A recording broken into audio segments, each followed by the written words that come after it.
नमस्कार, आपण बघतोय उमेश 24 चॅनल. अमरावतीमध्ये एक धक्कादायक घटना समोर आली आहे. अमरावतीमध्ये हनी ट्रॅपचा एक धक्कादायक प्रकार समोर आला असून एका शेतकऱ्याकडून तब्बल 69 लाख रुपयाची वसुली करण्यात आल्याची तक्रार दाखल झाली आहे. मिळालेल्या माहितीनुसार आरोपी पती पत्नीने संबंधित शेतकऱ्याला प्रेमाच्या जाळ्यात अडकवत त्याला बलात्काराच्या खोट्या गुन्ह्यात अडकवण्याची धमकी दिली. त्यानंतर लाखो रुपयांची उकळपट्टी केल्याचा आरोप करण्यात आला आहे. ही संपूर्ण घटना नांदगाव पेठ पोलीस स्टेशन हद्दीत उघडकीस आली असून पीडित शेतकऱ्याने पोलिसांकडे अधिकृत तक्रार केली आहे. विशेष म्हणजे एका मोबाईल रिचार्ज दुकानातून ओळख झाल्यानंतर आरोपींनी शेतकऱ्याशी जवळीक वाढवली आणि त्यानंतर ब्लॅकमेलिंगचा खेळ सुरू झाल्याचे तपासात समोर आले. पोलीस तपास दरम्यान संबंधित शेतकऱ्याकडून आरोपींना लाखो रुपयाचे धनादेश दिल्याची माहितीही समोर आली आहे. या प्रकरणामुळे अमरावती शहरात एकच खळबळ उडाली असून नागरिकांमध्ये भीतीचे वातावरण निर्माण झाले आहे. सध्या पोलिसांकडून या प्रकरणाचा सखोल तपास सुरू आहे. आणखी धक्कादायक माहिती समोर येण्याची शक्यता व्यक्त केलेली आहे.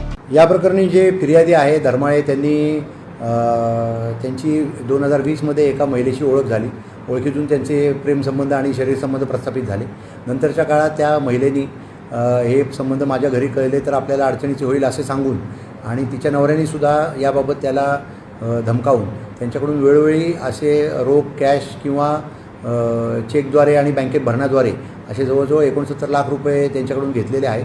आणि याबाबत सुद्धा त्यांना आणखीन पैसे दे, नाहीतर मग तुझी सार्वजनिकरित्या बदनामी करू, पोस्ट ज्या आहेत त्या व्हायरल करू, अशा पद्धतीने विविध धमक्या देऊन त्यांच्याकडून पैसे उकळलेले आहेत. आणि अजूनही त्यांना ते पैसे मागत होते.